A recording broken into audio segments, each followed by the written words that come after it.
सो जैसे कि हम ये वाला क्वेश्चन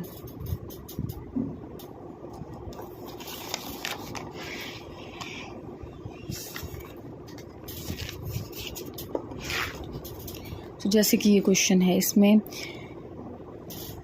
डिफरेंट डिस्टेंसेस पे हमारा चार्ज गिवन है। जैसे it is given to be observer से 1 मीटर, फिर 2 मीटर, फिर 4 metre, 8 metre, 16 metre. So double distance हो रहा है। तो इसने पोटेंशियल और इलेक्ट्रिक फील्ड फाइंड करने के लिए पूछा है। ठीक है, सो हमें पता है कि पोटेंशियल का फॉर्मूला क्या होता है, Q/x।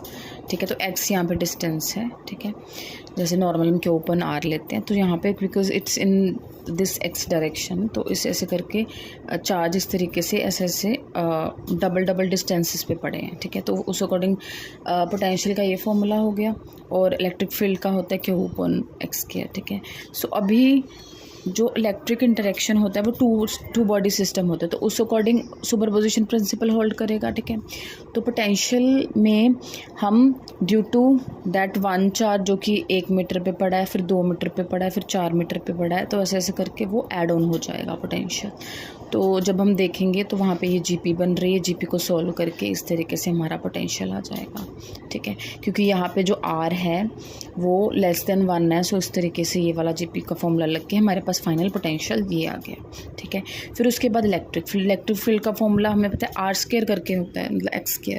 तो यहाँ पे 1 है, फिर 4, 16, तो ये भी जीपी बन गई, बट इसमें जो हमारी रेशियो है वो 1/4 है, तो उस अकॉर्डिंग हमारा इलेक्ट्रिक फील्ड का फॉर्मूला ये निकल के आ गया। ठीक है, तो अब इसने क्वेश्चन में पूछा है कि अगर जो हमारे चार्जेस हैं जो हमने लिए हैं अभी, तो अगर हम कंसेक्यूटिव ऑपोजिट चार्जेस ले लें, जैसे एक पॉजिटिव एक नेगेटिव, एक पॉजिटिव नेगेटिव, तो उसके बाद हमारा इलेक्ट्रिक फील्ड और पोटेंशियल किस तरीके से आएगा।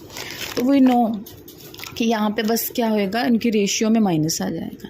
तो रेशियो में माइनस आ जाएगा, तो जब हम सॉल्व, तो इट मीन्स आर का वैल्यू -1/2 आ जाएगा। तो बस उस अकॉर्डिंग हम वैल्यू पुट कर देंगे, ये प्लस करके आ जाएगा, तो फिर हमें यहाँ पे ये पोटेंशियल और इलेक्ट्रिक फील्ड की वैल्यू मिल गई। ठीक है, सो वैसे ये क्वेश्चन है and now we will discuss. यहाँ पे हमें पोटेंशियल गिवन है, पोटेंशियल। ठीक है, in terms of x it is given to be 4x²। ठीक है, पोटेंशियल गिवन है। उसने पूछा electric field at point 102 means अगर हम अपने रूम को देखें। ठीक है, सो रूम का एक x एक्सिस है, एक y एक्सिस है, और जब हम हाइट में ऊपर जाते हैं तो दैट इज़ z एक्सिस। ठीक है, तो इसने x के 1 और ऊपर जब जाएंगे 2, तो उस पर्टिकुलर पॉइंट पर उसने पूछा है कि जैसे ये xy है, तो ये x का 1 और 2 ऊपर चले जाओ, तो इस पर्टिकुलर पॉइंट पर फाइंड करने के लिए बोला है क्या, इलेक्ट्रिक फील्ड। तो हमें ऑब्वियसली अब v दे रखा है, e फाइंड करना है, तो obviously we just talking about कि उनका रिलेशन क्या है, we have to have that. So हमें पता है कि electric field is equal to -dv/dr, तो वही उसी को पुट करके यहाँ पे हमने क्या निकाल लिया, electric field. Obviously it is given to be in x की डायरेक्शन। ठीक है, तो y/z में इलेक्ट्रिक फील्ड 0 होगा, तो टोटल इलेक्ट्रिक फील्ड हमारा x डायरेक्शन में इस तरीके से आ गया।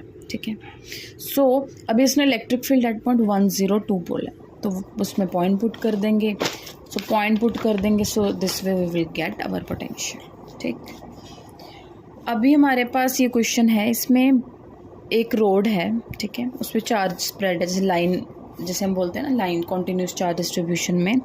ठीक है, तो ये हमारी एक रोड पर, ठीक है, चार्ज स्प्रेड है। P point like it's perpendicular bisector, जैसे डाइपोल में लेते थे ना हम, बस डाइपोल में जो चार्जेस हैं वो इक्वल ऑपोजिट ऐसे लेते थे, तो फिर बट इसमें क्या होगा कि ये सारे इस रोड पर, मतलब लाइन चार्ज में हमारा ये चार्ज पड़ा है। ठीक है, तो फिर अब हम क्या करेंगे, इसमें इस पर्टिकुलर का एक छोटा सा एलिमेंट ले लेंगे। छोटे से एलिमेंट के विद रिस्पेक्ट टू हम, जैसे ये टोटल जो थीटा नोट है, बट अब हम स्मॉलेस्ट एलिमेंट के with respect to angle theta ले लिया।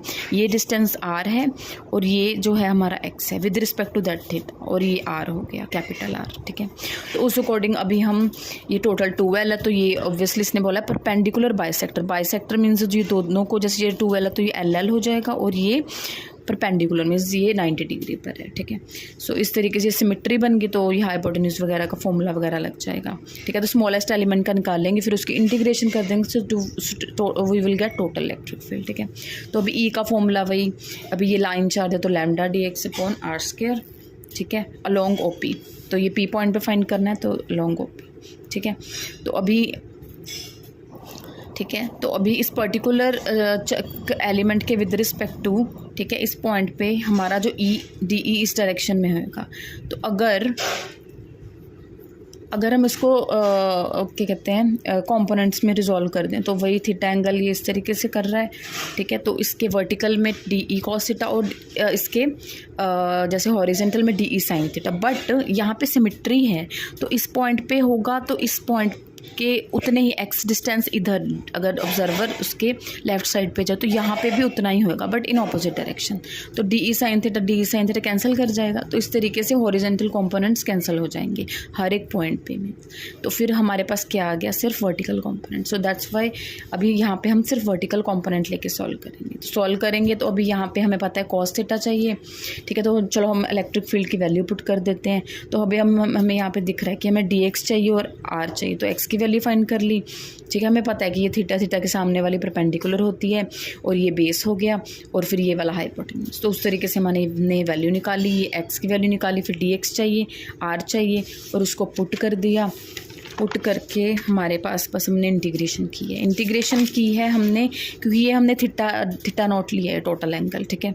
तो अभी ये ऑब्वियसली इंटीग्रेशन टोटल के लिए क्या होगा, from minus theta naught to theta naught. ये तो जस्ट ऑब्जर्वर के अकॉर्डिंग हम वैल्यू ले रहे हैं, ठीक है, कि ऑब्जर्वर है तो यहाँ पे भी थीटा नॉट है, यहाँ पे भी theta naught, but the thing इसको ऑब्जर्वर का लेफ्ट और राइट